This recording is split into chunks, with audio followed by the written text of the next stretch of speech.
తో కూడా చనిపోదాం అని తోటి శిష్యులతో చెప్పాను. మీనింగ్ భావం ఏమి? యేసయ్య సావనిస్తాడా? యేసయ్యకు మాత్రమే తండ్రి అప్పగించిన పని. యేసు మాత్రమే ధైర్యముగా సిలువను ఎదుర్కొనుట, మరణము పొందుట. పేతురు గారికి, తోమా గారికి, యోహాను గారికి, ఆంద్రేయ గారికి, ఫిలిప్పు గారికి ఏ ఒక్క శిష్యులు కూడా అప్పగించబడలేదు. దేవుని రాజ్యం మర్మములు ఎరుగుట మాత్రమే అప్పగించబడింది. అయితే మరణము పొందే అవకాశము ఒక యేసుకే ఉండెను. యేసుతో పాటు మరణించడానికి తోమా గారికి అవకాశం ఉండేనా? 9-10 వచనాలు చదువుకుందాం. అదే అధ్యాయంలో 9-10 వచనాలు. అదే అధ్యాయంలో యేసు పగలు 12 గంటలున్నవి గదా, ఒకడు పగటి వేళ నడిచిన ఎడల ఈ లోకపు వెలుగును చూచును గనుక తొట్రుపడడు. అయితే రాత్రి వేళ ఒకడు నడిచిన ఎడల వాని యందు వెలుగు లేదు గనుక వాడు తొట్రుపడునని చెప్పెను. ఎప్పటి వరకు? పగలున్నంత వరకు. రాత్రి ఒక సమయం వస్తుంది. 3 దినములు సమాధిలో ఉన్నప్పుడు 12 గంటలు రాత్రి కాదు, ఒక దినం రాత్రి కాదు, 24 గంటలు, దినమున్నర కాదు, 36 గంటలు, 48 గంటలు 2 దినములు కాదు, 72 గంటలు, పూర్తిగా 3 దినములు సమాధిలో ఉండే పరిస్థితి వస్తుంది. రాత్రి 9వ అధ్యాయం 4వ వచనం కూడా చదువుతామా? 9వ అధ్యాయం యోహాను సువార్త 9వ అధ్యాయం 4వ వచనం. పగలున్నంత వరకు పంపిన వాని క్రియలు మనము చేయుచుండవలెను. రాత్రి వచ్చుచున్నది, అప్పుడు ఎవడునూ పని చేయలేడు. రాత్రి వచ్చిన తర్వాత ఎవరు పని చేయలేరు. అయితే 3 దినముల రాత్రి సమాధిలో యేసు పరుండిన రాత్రి, 72 గంటల రాత్రి. పౌలు గారు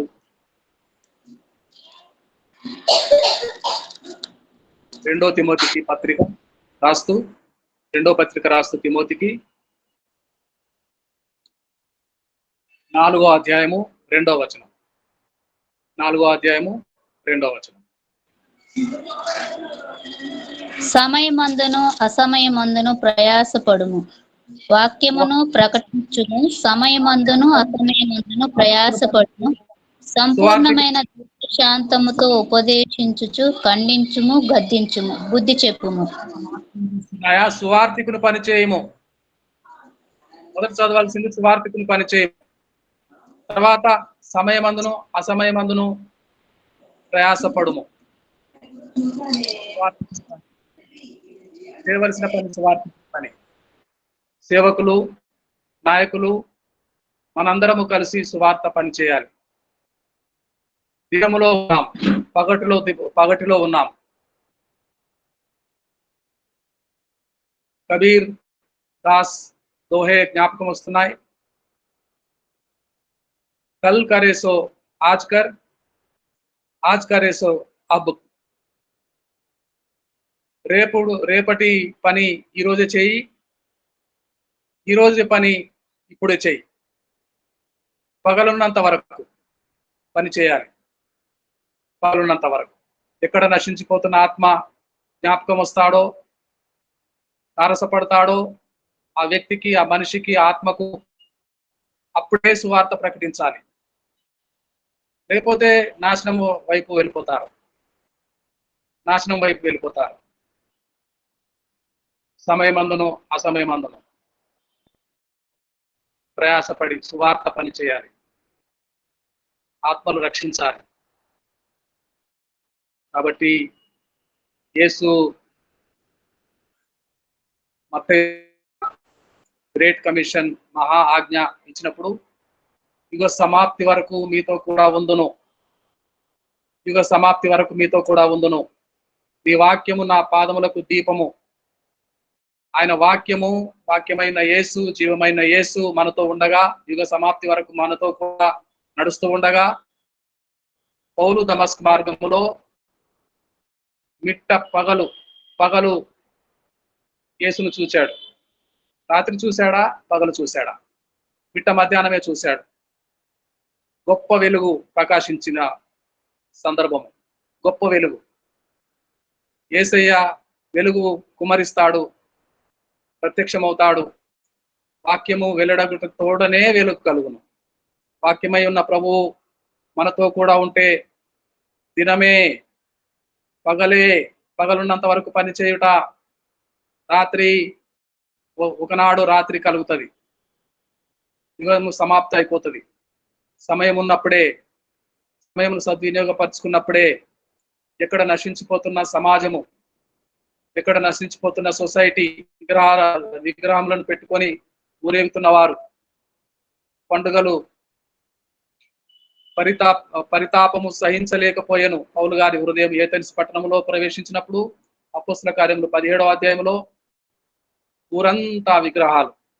అయ్యో, విగ్రహాలు విగ్రహాలు విగ్రహాలు. మనసు పరితాపం పట్టలేకపోయాను, హృదయంలో ఆందోళన కలిగాను. ఎప్పుడెప్పుడు సువార్త వినిపించాలా, ఎప్పుడెప్పుడు సువార్త మర్మమును చెప్పాలా అన్ని జనులకు అని ఆశ కలిగాను. మీరారా,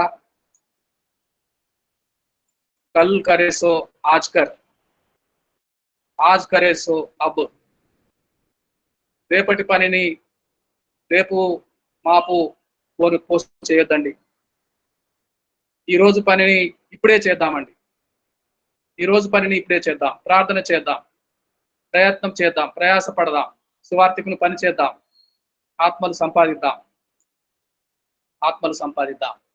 దేవుడు ఈ మాటలు మన వెలికిడిలో దీవించునుగాక. సమయం అయిపోయిందండి. God bless you all my dear friends. దేవునికి స్తోత్రం కలుగునుగాక.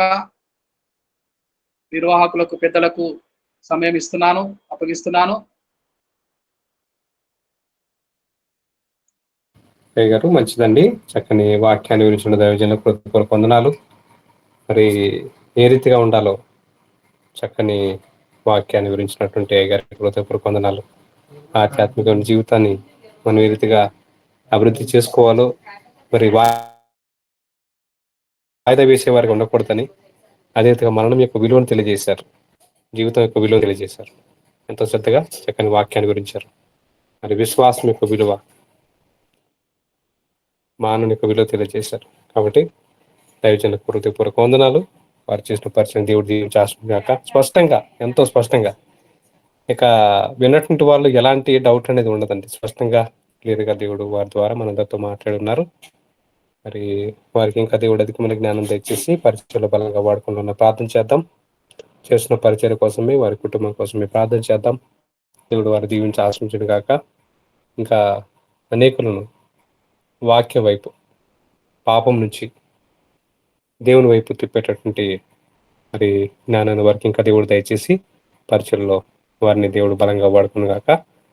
దయచేసి ప్రేరేపించబడిన వారు విన్నటువంటి వాక్యం మనందరి జీవితాల్లో ఫలింపజేయబడాలవున దయచేసి ప్రార్థన చేద్దాం.